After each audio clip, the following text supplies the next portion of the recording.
plaintiff, Jared Heidemann, dated the defendant, but he broke up with her because she was verbally and physically abusive, and she was cruel to his son.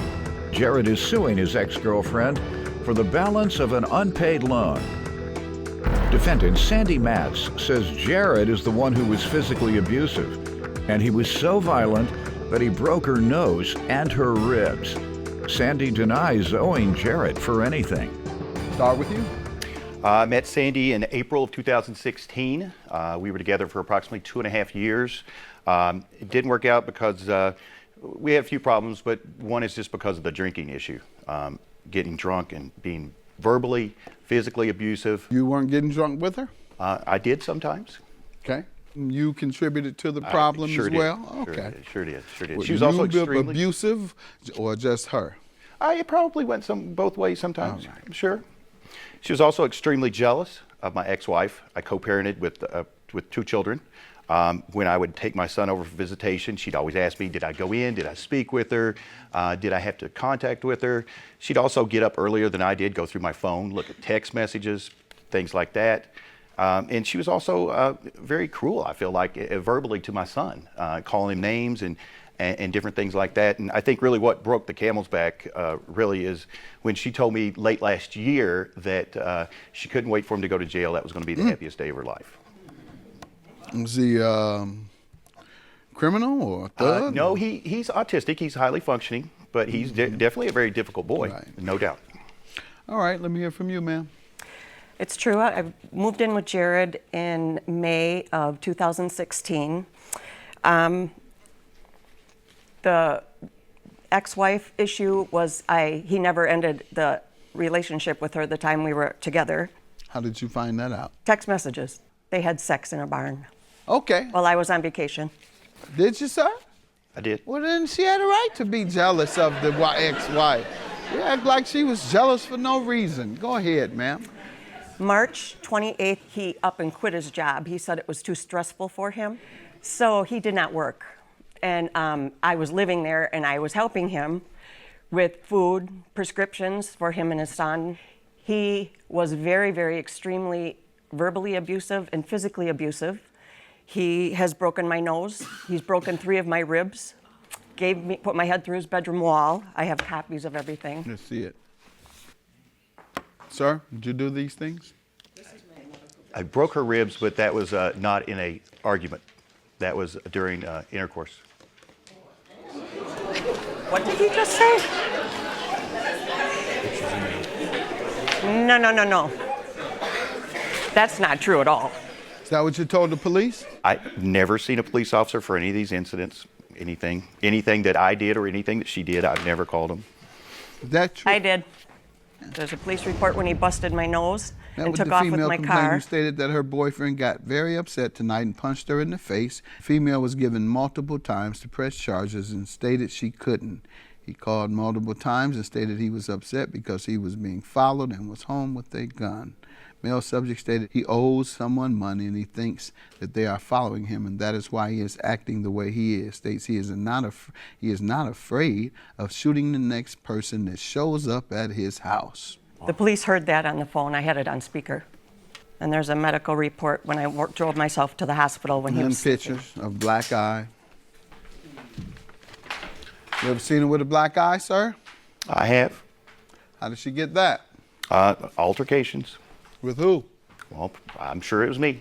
Only thing you admitted to, sir, was her ribs, and you said that was because of sex. That's correct. All right, and that's the untrue. only thing you admitted to until I start bringing out these police reports, and then I see the black eye, which has nothing to do with sex, as you stated, and admitted that that was a result, no doubt, of your abusive behavior. Defendant Sandy Matz dated the plaintiff, and she claims he was so abusive that he broke her ribs and her nose. What are you suing about the loan? What is that for? I loaned Sandy $6,000, I believe June of 2018. $1,000 of that was in cash. The other $5,000 was in the form of a check, which I have a copy of. She had compensated me or paid me back with $100 worth of something else that I think she took care of right about the time we were breaking up.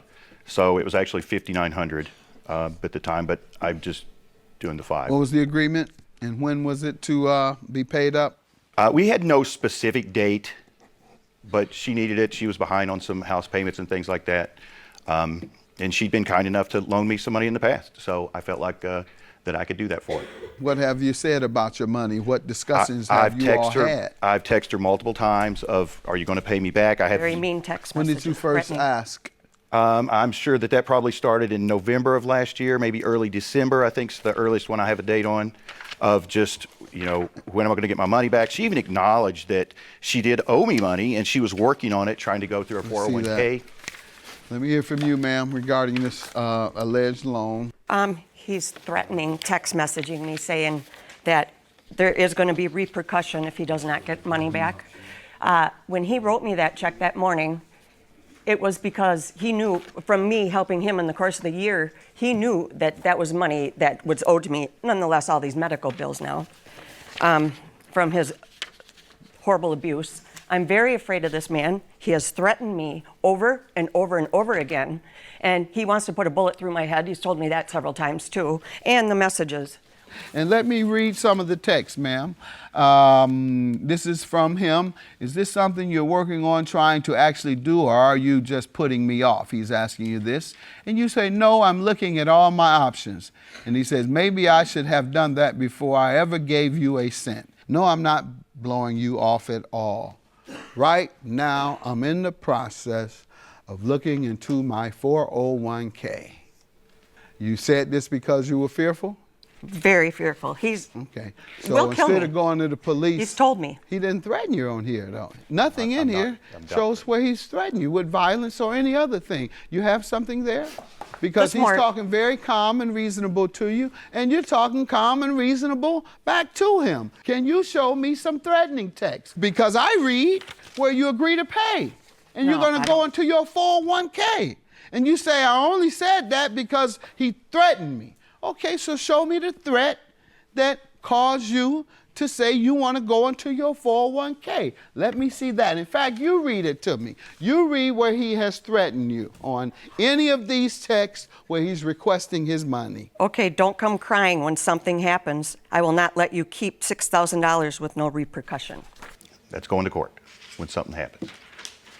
Read where he said he threatened you. And that caused you to believe that you needed to lie to him about the 401k because you The felt one under with the threat. repercussion. Read. No, that's not a threat. That's all you have? That's him saying yes. you got my he's money? going to do what he did, sue you. Judgment for the plaintiff. She's clearly being dishonest. She said she received threatening messages from you. That's why she agreed to look into paying you with her 401k, and so therefore I'm going to grant you your judgment based on this evidence that she agreed to pay you. Have a good day. That's my judgment.